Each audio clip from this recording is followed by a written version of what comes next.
12 मार्च 1930 को महात्मा गांधी ने साबरमती आश्रम से दांडी यात्रा शुरू की थी। ये भारत के स्वतंत्रता आंदोलन का एक टर्निंग पॉइंट था, क्योंकि इस यात्रा ने देश के कोने कोने को एक लक्ष्य के साथ जोड़ दिया था, और ये लक्ष्य था भारत की आजादी। आज ऐतिहासिक यात्रा के करीब 100 वर्ष के आसपास हम भारतीय फिर एक नई यात्रा पर निकले हैं। ये यात्रा है विकसित भारत की यात्रा। हमारा लक्ष्य एक है, हमारी मंजिल एक है, विकसित भारत। और इस लक्ष्य की प्राप्ति में ऐसी समिट्स में हुआ मंथन, इनसे निकला अमृत बहुत बड़ी भूमिका निभाता है। मैं आप सभी का आभारी हूं। आपने मुझे नेक्स्ट समिट के लिए आमंत्रित किया। यहां देश से, दुनिया से बहुत सारे साथी आए हैं। कुछ पुराने परिचित भी हैं। मैं आप सबका अभिनंदन करता हूं। साथियों, 21वीं सदी का एक कालखंड न भूतो न भविष्यति जैसा है। एक तरफ युद्ध की विभीषिका है, सप्लाई चेन फिर से तहस नहस हो रही है। संयुक्त राष्ट्र जैसी वैश्विक संस्थाओं की प्राथमिकता पर सवालिया निशान लग रहे हैं, और ऐसे कालखंड में हमारा भारत इन विपरीत परिस्थितियों में भी आगे बढ़ रहा है। आज दुनिया इतिहास के जिस महत्वपूर्ण पड़ाव पर खड़ी है,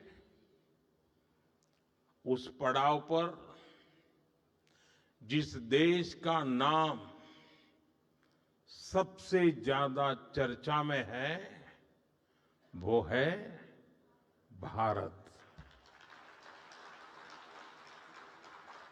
वर्तमान में इतने सारे संकटों के बीच दुनिया का हर गंभीर नेतृत्व, हर जानकार भारत को लेकर बहुत उम्मीदों से भरा हुआ है। अभी हाल ही में फिनलैंड के प्रेसिडेंट अलेक्जेंडर स्टुब भारत आए थे।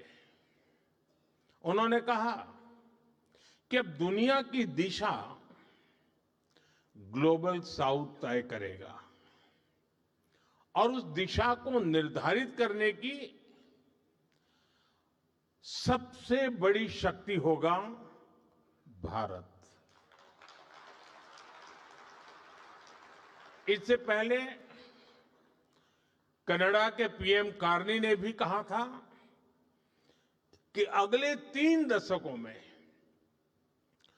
दुनिया की इकोनॉमिक ग्रेविटी जिस सेंटर की ओर शिफ्ट हो रही है, उसका नाम है भारत। फ्रांस के राष्ट्रपति मैक्रो भी मानते हैं कि भारत दुनिया के सबसे बड़े मुद्दों को सुलझाने वाला एक इनएविटेबल पार्टनर बन चुका है। आज टेक वर्ल्ड और अर्थ जगत के ग्लोबल लीडर्स के बयानों का निचोड़ निकालें तो एक ही भाव सामने आता है।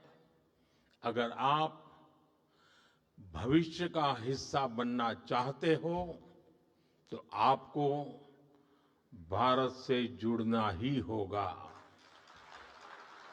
भारत में होना ही होगा। साथियों, अभी-अभी भारत ने T20 वर्ल्ड कप जीता है।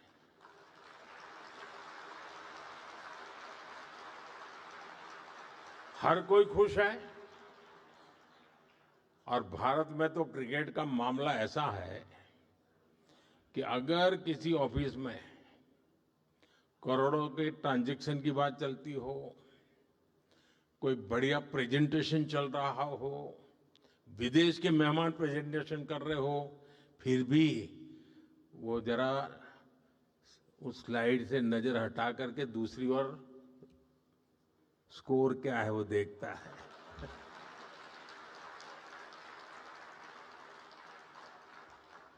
और कोई न कोई तो पूछ ही लेता है, भाई स्कोर क्या है, जरा ठीक से ऐसी स्थिति। अब देखिए, ये है, वैसी ही स्थिति है भारत की अर्थव्यवस्था की। आज हर कोई इकोनॉमी की रनिंग कमेंट्री चाहता है।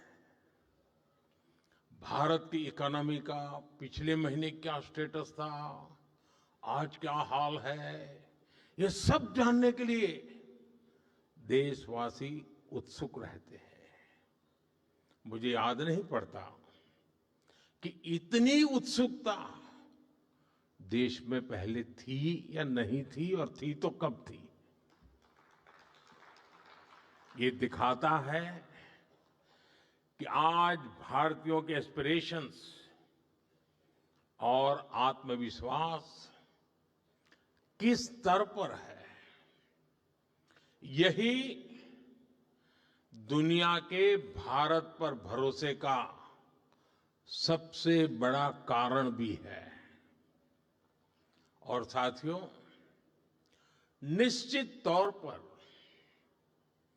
जब इतनी सारी उम्मीदें जुड़ी हो, दुनिया की नजर हमारे देश पर हो, तो स्वाभाविक है कि हम सभी की जिम्मेदारी और ज्यादा बढ़ जाती है। साथियों, आज का भारत सिर्फ आगे नहीं बढ़ रहा, भारत खुद को नेक्स्ट लेवल पर ले जा रहा है।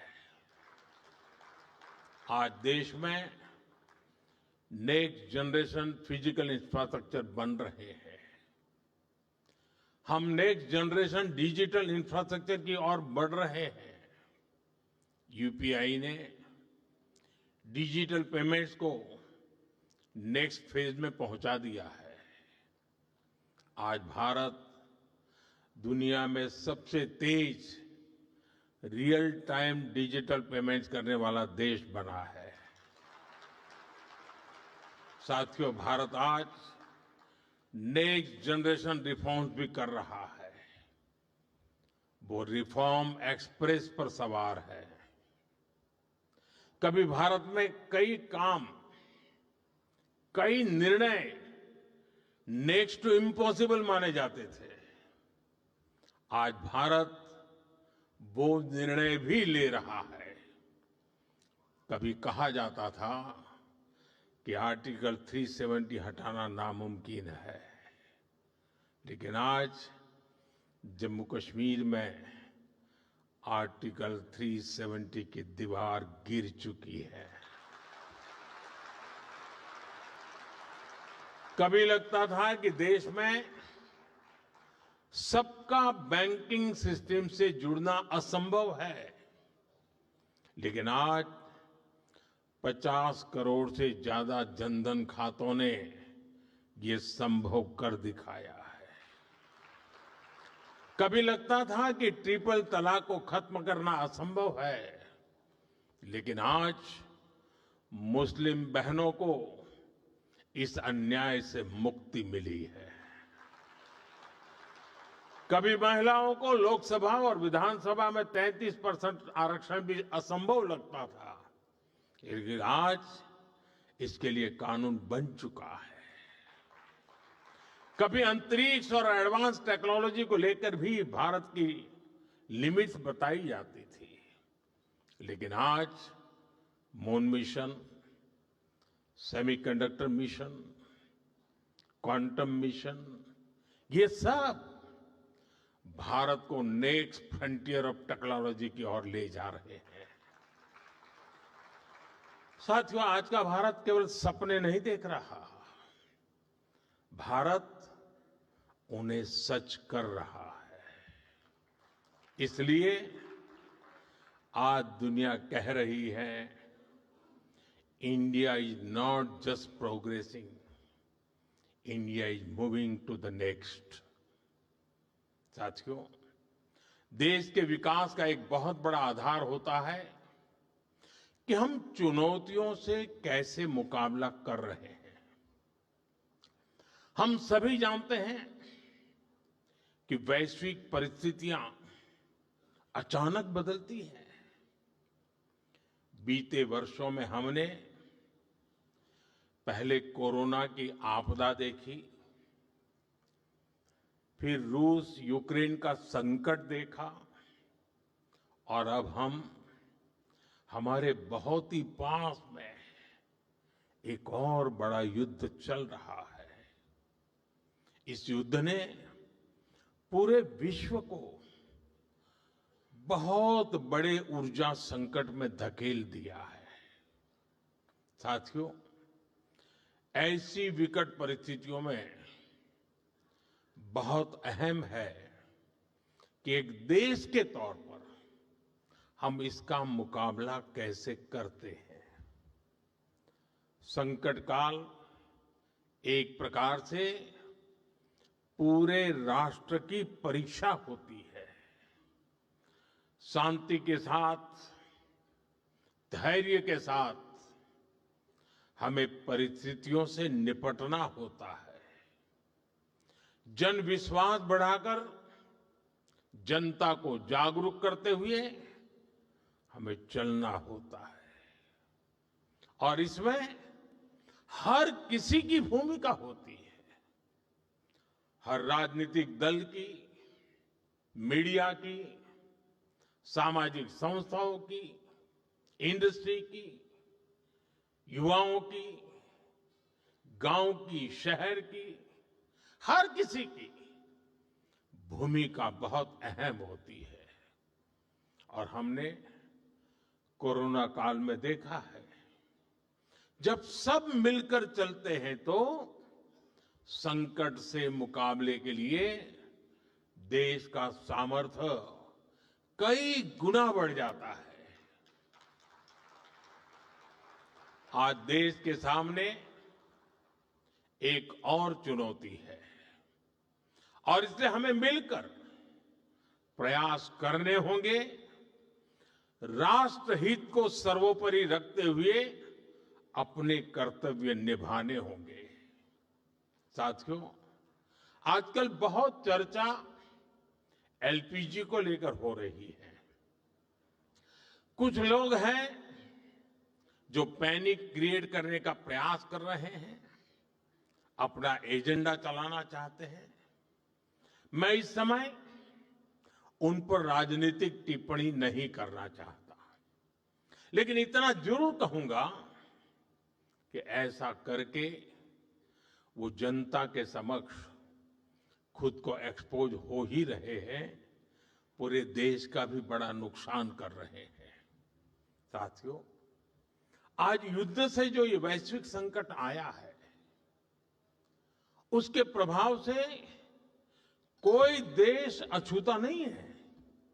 कम अधिक मात्रा में हर कोई इस संकट के शिकार है। भारत भी इस संकट से निपटने के लिए कोई कसर बाकी नहीं छोड़ रही है, और हम अलग अलग स्तरों पर प्रयास कर रहे हैं। बीते दिनों दुनिया के कई देशों के शीर्ष नेताओं से मेरी इसको लेकर बातचीत हुई है। सप्लाई चेन में जो बाधाएं आई हैं, उससे हम कैसे पार पाए, इसके लिए भी निरंतर प्रयास चल रहे हैं। साथियों, भारत के तेज विकास के लिए अलग अलग एनर्जी सोर्सेज को बढ़ावा देना निरंतर जरूरी रहा है और इसको मजबूत करने के लिए हमने 2 स्तरों पर एक साथ काम किया है। पहला, देश में एनर्जी एक्सेस बढ़े, हमने इंफ्रास्ट्रक्चर तैयार किया।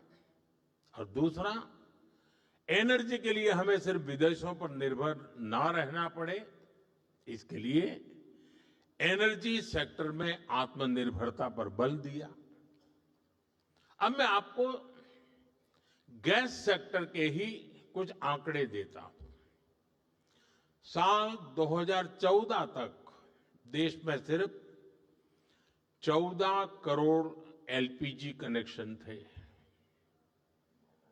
यानी देश के करीब करीब आधे परिवारों के पास ही एलपीजी कनेक्शन था। आज 2 गुने से भी अधिक, यानी करीब 33 करोड़ घरेलू एलपीजी कनेक्शन है। बीते 11 वर्षों में हमने अपनी बॉटलिंग कैपेसिटी को 2 गुना किया है। डिस्ट्रीब्यूशन सेंटर भी 13,000 से बढ़ाकर 25,000 से अधिक हो गए हैं। 2014 में देश में सिर्फ 4 एलएनजी टर्मिनल्स थे, 4 एलएनजी टर्मिनल्स। आज इनकी संख्या भी बढ़कर 2 गुनी हो गई है। गैस पाइपलाइन जो करीब 3,500 किलोमीटर होती थी, उसको 10,000 किलोमीटर तक विस्तार किया है, क्योंकि करीब 60% एलपीजी विदेशों से आती है। इसलिए देश के बड़े बड़े पोर्ट्स, वहां पर इंपोर्ट टर्मिनल कैपेसिटी भी बहुत बढ़ाई गई है। साथियों, साल 2014 से पहले तक देश में सिर्फ 25-26 लाख घरों में ही पाइप से सस्ती गैस यानी पीएनजी की सुविधा थी। आज ये संख्या भी 1.25 करोड़ से अधिक पहुंच गई है। 2014 में देश में सीएनजी पर चलने वाली गाड़ियां भी 10 लाख से ज्यादा नहीं थी। आज ये संख्या 70 लाख से अधिक है और ये तभी संभव हो पा रहा है क्योंकि बीते दशक में देश के 600 से अधिक जिलों में सिटी गैस डिस्ट्रीब्यूशन नेटवर्क स्थापित किए गए हैं। साथियों, इस वैश्विक संकट ने एक बार फिर दिखाया है कि किसी भी देश का आत्मनिर्भर होना इतना अधिक जरूरी क्यों है। इसलिए ही बीते वर्षों में हमने भारत को एनर्जी सेक्टर में आत्मनिर्भर बनाने के लिए होलिस्टिक तरीके से काम किया है। साथियों, पेट्रोलियम पर निर्भरता को कम करने के लिए हमने इथेनॉल पर, बायोफ्यूल पर बल दिया। 2014 से पहले देश में सिर्फ 1-1.5% इथेनॉल ब्लेंडिंग कैपेसिटी थी। आज हम पेट्रोल में 20% इथेनॉल ब्लेंडिंग के करीब पहुंच रहे हैं। अगर ये काम न किया होता तो हमें बीते 11 वर्षों में करीब 18 करोड़ बैरल अतिरिक्त तेल विदेशों से खरीदना पड़ता।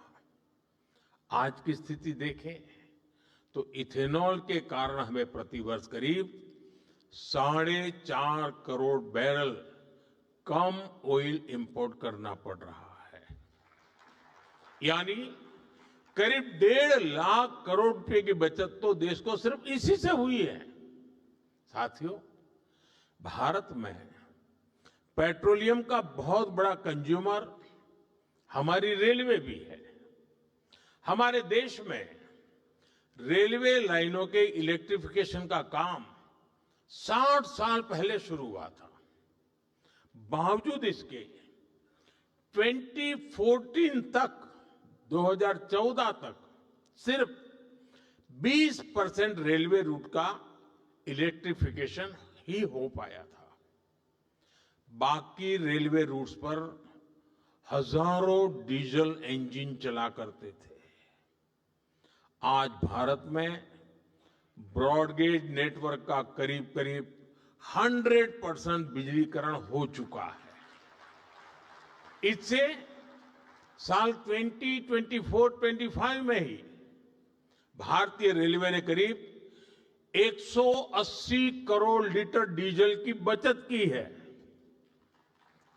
अगर इलेक्ट्रिफिकेशन न हुआ होता तो हर वर्ष इतना डीजल बनाने के लिए एक्स्ट्रा क्रूड ऑयल इंपोर्ट करना पड़ता।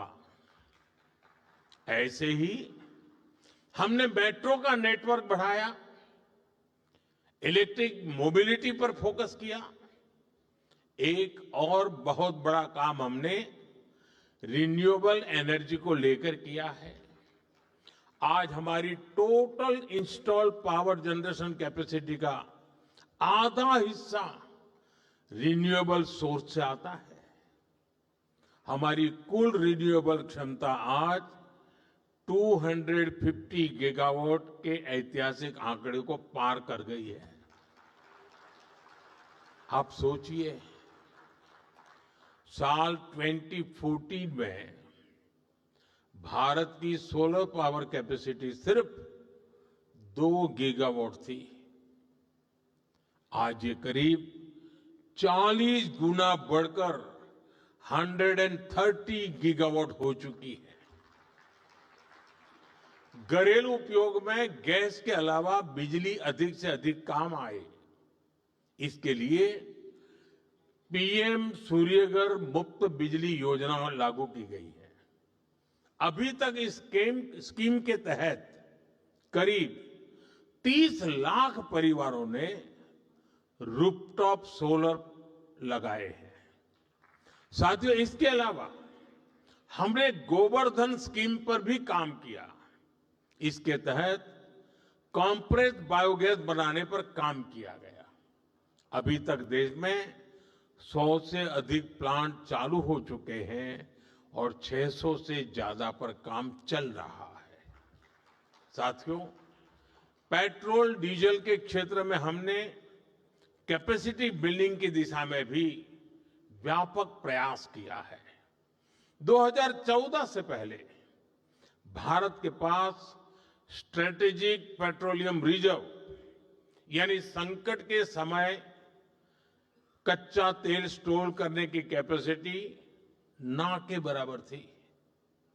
आज हमारे पास 50 लाख टन से अधिक का स्ट्रेटेजिक पेट्रोलियम रिजर्व है और इससे भी अधिक कैपेसिटी पर काम चल रहा है।